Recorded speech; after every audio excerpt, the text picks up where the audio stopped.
Good morning, Melnick Symposium. My name is Bill Froehlich. I'm from the Ohio State University's Moritz College of Law, where I'm the Deputy Director of the Divided Community Project. Collectively, we are grateful for the invitation to participate in the Melnick Symposium and appreciate all the hard work of the organizers, the students, and the editors of the journal. I'm delighted to be here today with four colleagues who all represent the Divided Community Project in various capacities. Ted Ramirez, a corporate attorney from Dayton, Ohio, serves on the Divided Community Project's nationwide thought leaders group.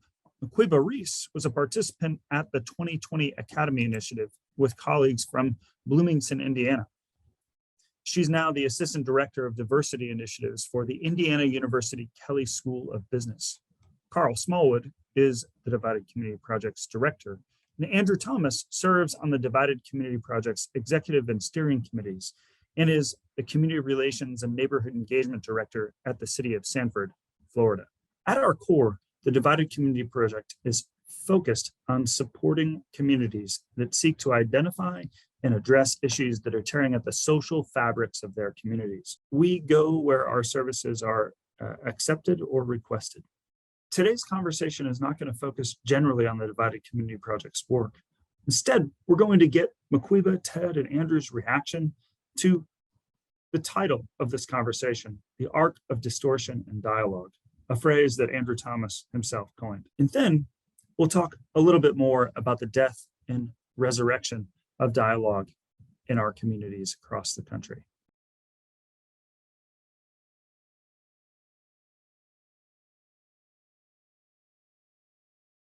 In terms of working through the challenges and difficulties within a community, the anchor in all of that is getting people to the table, having people talk. And the liability of not doing that is getting out, not just mixed messages, but wrong messages. So we can have the greatest intentions in the world for the community, but if you're not in touch with that community, then chances are you're going to miss your mark. Yeah, if you're creating something, or even if you're inviting someone to the table, it's really important for us to know our history. So many people want to reconcile before we know our history, and that's backwards. And so part of our issues, or the way that we can actually reconnect, is if we understand our history.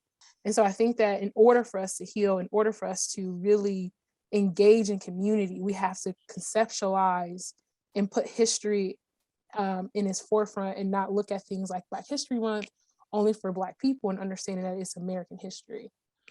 You know, much of the things that create error and problem are well-intended actions and statements. And part of the arc of distortion is the fragility of discussing items just one-on-one.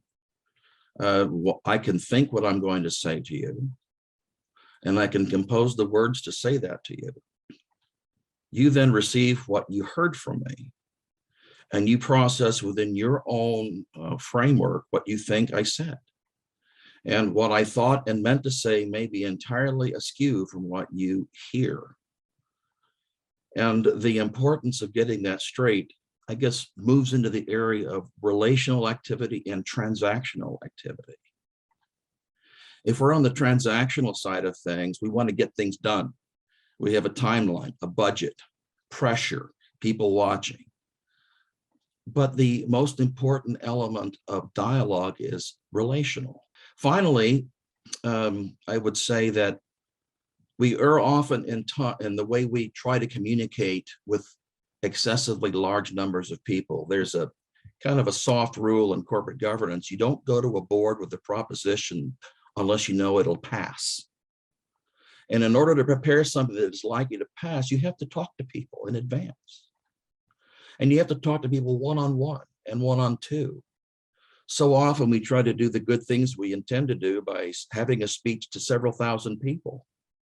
And you can immediately see the mathematics of that. There are 1,000 people who are going to hear what you say and come up with at least 500 different interpretations of what you said.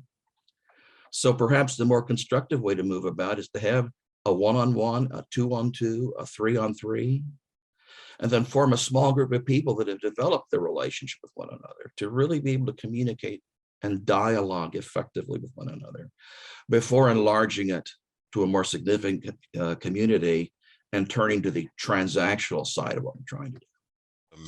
Ted is spot on in terms of what people walk away with. As he talked about the transactional, the relational aspect of communicating with individuals, also think about how people are receiving it. Is it on a thinking level or a feeling level?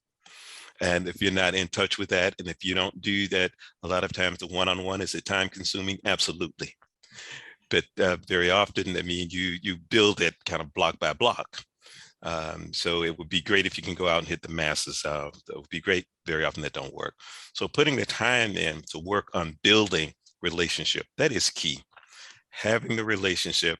And once you have the relationship, people will feel comfortable and trust enough that they'll be open, honest, and candid with you.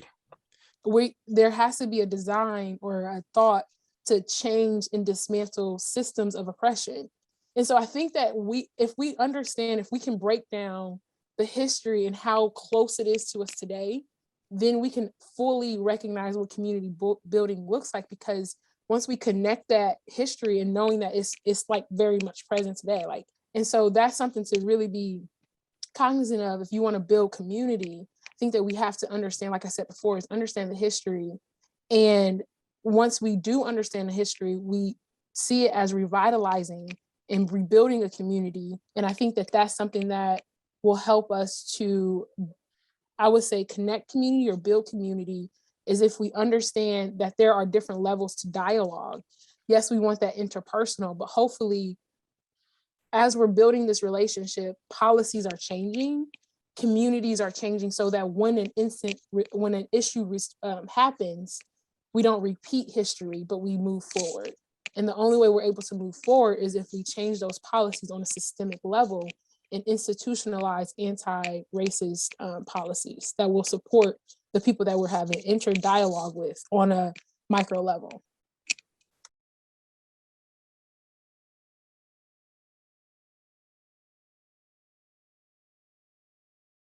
I just wanted to make sure that, like, it's supposed to be messy. I don't think that dialoguing in this type of conversation is supposed to be perfect. There are supposed to be disruptors. Some people want to eliminate these young folks and not join them and hear them and let them know, like, if they are out there protesting, or if they're letting you know you're not listening, or if they want to be known as non-binary, or, you know, if you're not engaging with this generation or evolving with them, then they can feel as if they're being attacked. And so I think that for the people on this call and for the purpose of building dialogue, that means that we're fluid in what the community is asking for, not what we're wanting to get from this dialogue.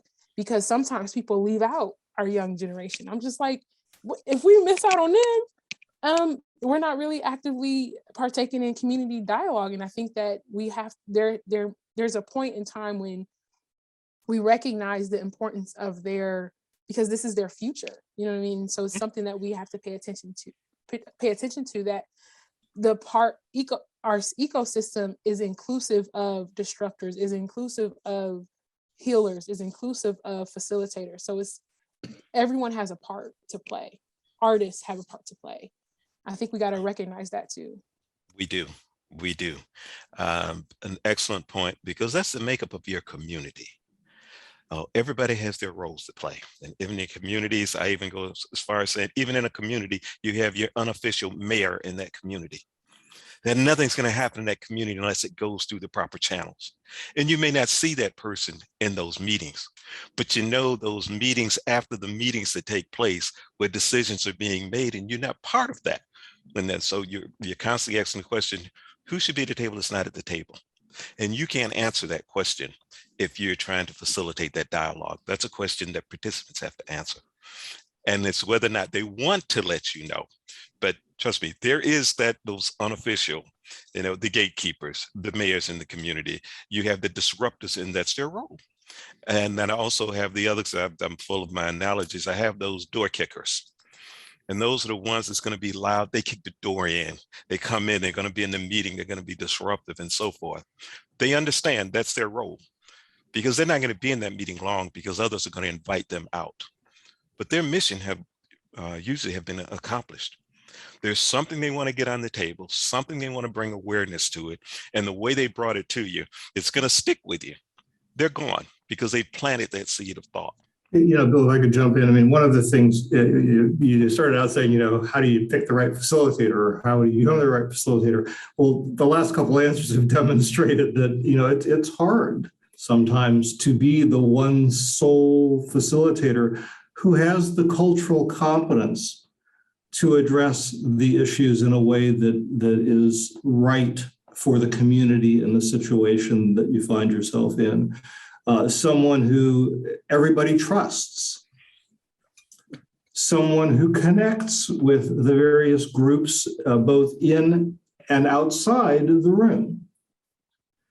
And so, for some of the facilitators who may think to themselves, I don't know whether I have the full complement of skills to engage in these difficult conversations. Boy, if you were in Bloomington, Indiana, wouldn't it be great to be able to, partner with Maquiba and co-facilitate something? And it requires some humility, frankly, which serves well in any of these difficult conversations. Because it connects, and the story it tells about you as the facilitator speaks volumes if you don't act like you know everything that's going to happen before the process starts, because you've got to be open to what the possibilities are, what the vulnerabilities are, what the pain is in that situation. And so to your question, if you look in the mirror and you don't think you've got that full complement of skills, consider co-facilitating with someone. It might serve your community very well. In fact, I was inspired by Andrew Maquiba's discussion or description of the total fabric of the people that are in the room. The door kickers, the facilitators, the people who are just there for an evening's entertainment. The ultimate need may be for someone who can perform CPR on a dead dialogue. Got to get the right person or the right people in the room, and you cannot go in there with a fistful of solutions that you've copied off on a piece of paper. And the humility factor that was mentioned, I think, by Carl, is essential. The recognition that nobody knows everything, and that the road to resurrection is a team thing. It's not a lone ranger cowboy thing. And so the search begins with who is the right person in that particular community or organization, and how do you get them motivated to sit down with you and talk about their past, their future, and what they think might be possible. And only then are we prepared to go to the next step. Otherwise, we build a whole building on a weak foundation that collapses. Yeah, I think that's amazing. That's really good. I think you and Carl brought up a really good point. Kimberly Crenshaw, who coined the term intersectionality, talks about how we can, if power and the people that aren't in power, if we don't create systems with care, such as having these dialogues, they can fracture. And the goal is, once we have these dialogues, that we don't, how do you build it up so much that that if something happens, that it doesn't crumble? The conversation about how do you resurrect it with CPR, I think that it just really like ignited some innovation in my head. But I think that in order for that to happen is you don't stop. It's still, you have to, it's sweat equity, but you continue those conversations, and you have those gatekeepers, those individuals that are known as the mayors behind the mayor, the people that can keep the community together. You keep at it. That's what the sweat equity is all about. And I think about my ancestors who kept at it. If they didn't keep at it, I wouldn't be here. We have been through in Sanford following Trayvon, and you have to be in it for the long haul. Unfortunately, we're 10 years out this month from Trayvon's tragic death. And a lot of the issue, although Trayvon was not shot by the Sanford Police Department, as many of the others in this country were, The question and issues at our police department was how they handled the situation and how the community, the perceptions of the community, and that's of communities of color, and how the department dealt with them. 10 years out, and that department is still working on initiatives. It's not a one and done. It's not a quick fix. If you're going to be in it, you got to be in it for the long haul. And so I will say that. So you are so right, Markiba, in terms of it's got to be commitment. It's got to be dedication. Thank you, Ted, Markiba, Andrew, and Carl, for your insightful comments today. I simply wanted to thank again the organizers of today's symposium and the students who will be working at the Journal, and all of you out there in your communities for your interest and engagement this afternoon. I want to share this list of resources that include the case study of some of Markiba's work in Bloomington, Indiana, some short checklists, and more detailed guidance. Enjoy the rest of the symposium.